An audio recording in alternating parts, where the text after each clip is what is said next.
Bonjour. Alors aujourd'hui, je voulais vous parler finalement euh, de la formation agile. La formation agile, alors c'est pas dans la conception de la formation que je vous parlerai, parce que ça, je pourrais aussi vous parler d'agilité, mais plus dans le déroulement de vos formations. Pourquoi il est important dans le déroulement de vos formations que votre formation soit agile? Alors déjà, qu'est-ce que l'agilité? L'agilité, c'est la flexibilité, c'est l'adaptabilité. C'est clair. Quand je vous dis flexibilité, adaptabilité, je pense que vous comprenez ce que je veux dire. Ce que je veux vous dire là, c'est qu'il faut que vous vous adaptiez dans vos formations aux personnes qui sont présentes. Parce que un formateur, c'est un peu ce qui se passe dans l'école. Si je prends dans l'école, quand on était enfant, et ce qui se passe encore aujourd'hui, le maître, il va dérouler son cours. Il a un plan de cours et il va dérouler son cours. Et il va ensuite mettre en place des exercices pour vérifier que ce qu'il a déroulé de façon tout à fait classique a été intégré. Quand vous êtes en formation pour adultes, si vous faites ça, j'ai envie de dire, la réception qui vont en être faite par l'adulte en face de vous sera moindre. Alors oui, sur des formations très techniques, on est obligé un petit peu de passer de ce côté, on déroule un cours. Mais non, pas que, parce que si vous êtes dans une formation un petit peu plus, je dirais, pratique, un petit peu plus proche du monde réel, hein, je ne parle pas des formations informatiques ou des formations comptables, où bien sûr on va devoir quand même mettre en place les règles. Mais si vous êtes dans des formations sur le management, sur la gestion de projet, sur la façon d'être, je pense aussi sur des formations un petit peu différentes, sur la communication, le savoir-vivre. Je dirais c'est que dès qu'on touche un petit peu si je parle du savoir-faire et du savoir-être, dès qu'on touche un petit peu dans le savoir-être, mais tout en ayant un petit peu de savoir-faire. C'est pas évident de définir un peu ce type de formation, mais dès que vous touchez à ce type de formation, il vous est important de pratiquer donc cette notion de formation agile, de formation que vous adaptez finalement à votre auditoire. Alors, pour la petite histoire, là, dernièrement, je dispense pas mal de formations autour des méthodes agiles. Vous n'en aurez pas deviné parce que je vous en parle aujourd'hui. Et ces formations-là, bah, c'est toujours le même planning. C'est toujours le même support de cours. Une formation qui amène à comprendre ce qu'est l'agile, à voir un petit peu une ou deux méthodes agiles et à voir un petit peu comment on les utilise. Mais pourtant, alors que là, ça va faire 6 fois que je fais cette formation cette année, voire fait 7, je vais la faire 7 fois, cette fois la semaine prochaine, je me dis que est-ce que les 6 fois que je l'ai déjà dispensée cette année, les gens ont eu la même chose en formation? Alors oui, sur la partie théorique, ils ont eu la même chose. Mais sur la partie pratique, sur la façon d'aborder les choses, eh ben non. Parce que là aussi, moi, dans ma formation, j'ai mis cette notion d'agilité, de flexibilité, d'adaptabilité. C'est quoi? C'est qu'une formation, ben, elle est là. Il y a quelque chose à donner. La personne, elle vient avec un objectif. Déjà, ce qui est important, c'est que vous connaissiez ses objectifs. Et pas les objectifs du groupe, l'objectif de chaque personne. Donc là, il y a des petits trucs pour bien connaître les objectifs des personnes et pas l'objectif de la formation, mais ça fera l'objet d'une autre vidéo. Là, ce que je vais vous montrer, c'est vous adapter à ces objectifs, mais c'est aussi vous adapter à votre public. Si je prends un exemple, ouais, dans mon minutage de formation, je sais à peu près que sur une formation de 2 jours, le premier soir, je dois être à tel endroit. Sauf que des fois, ben, je suis un peu plus loin, ou je suis plus tôt, ou ben, je suis exactement à l'endroit voulu. Tout dépendra finalement de quoi? Eh ben du public que j'ai eu. Parce que mon souhait, ce que je fais en formation, c'est vraiment m'adapter au public. J'ai pas de minutage. Un minutage, ça marcherait pas. Parce que je serais obligée de dire à mes stagiaires, attention, là, je peux pas vous répondre, on verra ça plus tard. Non. Le stagiaire, suite à quelque chose que j'ai expliqué, suite à quelque chose, il y a eu quelque chose qui lui est venu en tête, il m'a posé cette question. Et ben c'est à ce moment-là que moi, je vais lui répondre, que moi, je vais lui dire, et ben voilà, c'est ça, c'est cette notion-là. Il n'y a que des cas très précis où je dis volontairement, je ne te réponds pas maintenant, parce que sinon, j'empiète trop dans le technique, et au vu du niveau technique de certaines personnes, je ne peux pas rentrer dans le détail dès maintenant. Mais tu verras, tu auras ta réponse plus tard. Souvent, c'est le cas. Il a sa réponse plus tard parce que je le sais.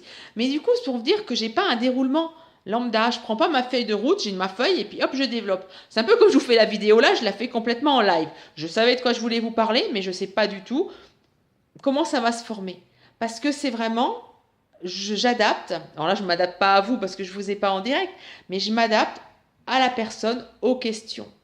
Et une chose qui est importante dans cette formation agile, c'est d'être beaucoup dans la communication non verbale. C'est quoi la communication non verbale? C'est être en permanence en train d'observer vos stagiaires, en train de regarder leurs réactions. Parce que vous allez avoir des réactions de personnes qui vont lever les yeux au ciel, qui vont tourner la...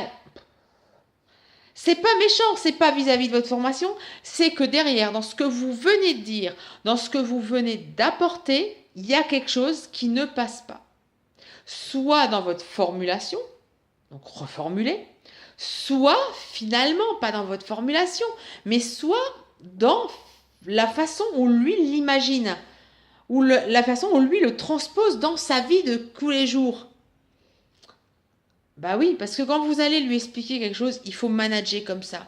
Il faut gérer son projet de telle façon. Mais lui, aujourd'hui, il a déjà un cadre. Et vous lui demandez de faire quelque chose qui finalement, il ne voit pas comment il va rentrer dans son cadre. Donc c'est à vous d'aller à sa rencontre pour l'amener à voir comment il va l'apporter dans son cadre.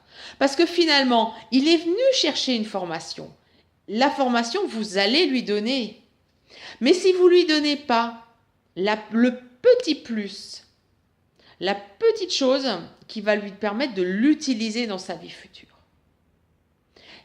vous n'aurez pas répondu à votre mission d'aider la personne à comprendre. Du coup, pour pouvoir répondre aux besoins, à cette adaptabilité, à ce besoin, à cet usage que va en faire votre apprenant, il est vraiment important que vous alliez à sa rencontre, que vous alliez à voir comment il fonctionne, comment fonctionne son entreprise. Alors, vous allez me dire, on n'a pas forcément le temps. Non, on n'a pas forcément le temps. C'est pas facile. Ça demande une grande attention, ça demande une grande adaptabilité, mais c'est aussi ça, votre métier de formateur. C'est ne pas former seulement sur la théorie, mais aussi former pour que la personne puisse l'utiliser. Parce que moi, je vous dis, si je vous forme en méthode agile, je le sais pertinemment. Si dans mes formations méthode agile, je reste dans le cadre de la méthode agile, j'ai 90% de mes stagiaires qui sortent de là en me disant « Waouh, la méthode, elle est top !» Mais franchement, dans mon milieu à moi, ça ne marchera pas. Alors qu'aujourd'hui, mon objectif est de dire ouais, la méthode est sympa. En l'adaptant, je vais pouvoir l'utiliser dès demain. Vous voyez la nuance? Oui, c'est super, mais je ne peux pas l'utiliser car ça ne rentre pas dans mon cadre. Et la notion, oui, c'est super et je vais pouvoir l'utiliser de cette façon-là parce que j'ai bien compris ce qu'on a vu en formation et ce qu'on a apporté en formation. Alors, ce que j'apporte dans une formation, c'est pas toujours la même. Ce que j'ai apporté à la première formation de janvier, c'est pas ce que j'ai apporté en février. C'est pas ce que j'ai apporté la semaine dernière. C'est pas ce que j'apporte la semaine prochaine. Parce que j'ai pas le même interlocuteur, j'ai pas les mêmes entreprises. Mais je me suis adaptée à la personne. Je n'ai pas déroulé un cours tel que.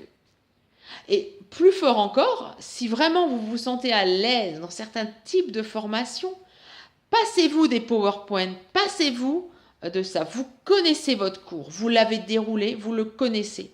Le PowerPoint, le support de cours que vous allez leur donner, il est là. Mais osez vraiment être à 100% agile, c'est-à-dire en disant à vos stagiaires, je ferme tout et on y va, on est là, posez vos questions et on va y répondre. Déjà, 1, vous prouvez que vous maîtrisez votre sujet. 2, vous prouvez que vous savez vous adapter. Donc, c'est vraiment ça. La formation agile, pour moi, c'est s'adapter en permanence au public que l'on a. Et ça, c'est primordial. Parce que si vous déroulez un cours, je veux dire, n'importe qui est capable de dérouler un cours. Mais être capable d'être agile dans votre formation, ça va déjà être plus facile. Il va falloir le travailler, il va falloir le maîtriser votre sujet. Ça ne va pas se faire du jour au lendemain. Il y a 3 ans, quand j'ai vraiment commencé la formation relativement à plein temps, à part ma partie conseil, pour laquelle je vous parle aujourd'hui, c'était pas facile de sortir de mon support de cours, d'oser sortir de mon support de cours. 3 ans après, c'est même, j'ai envie de dire, ma force d'être capable de le faire. Parce que c'est là où j'apporte un plus à mes stagiaires. Et ce plus, c'est ce que les stagiaires sont venus chercher. Parce qu'une méthode agile, je suis tout à fait capable de prendre un livre, de lire un livre sur l'agilité, mais avoir le plus. J'ai combien de stagiaires qui arrivent en me disant « Ouais, moi en agilité, je m'y connais à 6 sur 10. Ouais, je m'y connais à 7 sur 10. » Là, je me dis « Purée, pour une formation première approche de la méthode agile, ils arrivent, ils s'y connaissent à 6, à 7 sur 10. » Oui, ils s'y connaissent, mais sur la partie théorique. Et pas du tout sur cette partie que je dirais, cette partie adaptable dans l'entreprise. Et c'est là où il faut vraiment que vous interveniez pour donner votre plus-value. Votre plus-value, elle est là, par rapport aux formations classiques, par rapport à toutes ces formations qu'on voit sur Internet, les MOOC, les SPOC, ces formations-là, elles sont stéréotypées. Elles sont faites pour tout le monde. Alors oui, on y apprend des choses, mais on n'y apprend pas la mise en pratique. Et c'est là que vous, formateurs physiques, que vous, formateurs Internet, en fonction de ce que vous allez vouloir apporter, moi j'ai une offre sur ce sujet-là, vous allez apporter en plus cette côté adaptabilité. C'est un petit peu, j'ai envie de comparer la formation classique qui je déroule en cours ou ce qui se passe dans les écoles, on prend une boule de billard et on la jette et finalement, tout le monde va devoir attraper cette boule de billard. Elle est rigide, elle est voilà. Et finalement, une formation agile, c'est une image que j'aime bien pour présenter, c'est une boule en pâte à modeler. Et qu'est-ce que vous allez faire de cette boule en pâte à modeler? Vous allez l'adapter, chaque personne va la prendre et va la former à sa façon. Parce que chaque personne aura pris ce dont il a besoin et sera capable demain de l'utiliser dans son usage. Votre objectif en formation doit vraiment être proposer quelque chose qui permette à vos interlocuteurs de l'utiliser demain. Parce que des formations méthode agile, il y a un SPOC agile, j'ai une personne qui me dit « Moi, j'ai fait le SPOC agile. » Ouais. Mais il a fait le SPOC agile, mais il l'a retenu. Je ne vais pas dire 0, parce qu'il m'a quand même avoué qu'il connaissait 5 sur 10. Mais après la formation, il m'a quand même dit finalement, il y avait beaucoup de choses que je n'avais pas vraiment compris. Parce qu'entre la théorie pure et la pratique, il y a un écart. Et c'est là la plus-value importante du formateur. Voilà, j'espère que je ne vous ai pas trop barbé parce que je me rends compte que ça fait 13 minutes que je vous parle et j'espère que vous avez bien compris un peu cette notion d'adaptabilité, de flexibilité qui est vraiment primordiale dans votre façon de restituer l'information. Je vous referai une formation prochainement sur ce même thème, mais plus appliquée, je dirais, au milieu scolaire. Parce que ce que je viens de vous dire, c'est super bien dans des groupes aux alentours de 6, maximum 10 personnes.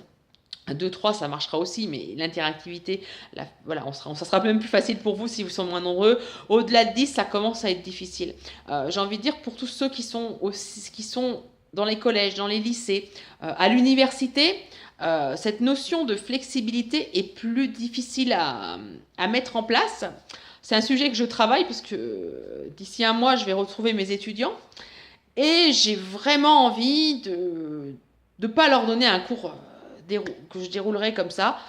Je le fais déjà très peu parce que je leur demande beaucoup d'interactivité et j'ai vraiment aujourd'hui envie cette année que mes 18 étudiants, ça va, j'en ai que 18 cette année, parce que c'est de l'apprentissage, ces 18 étudiants ne voient pas le temps passer durant ces 4 heures qu'on sera ensemble.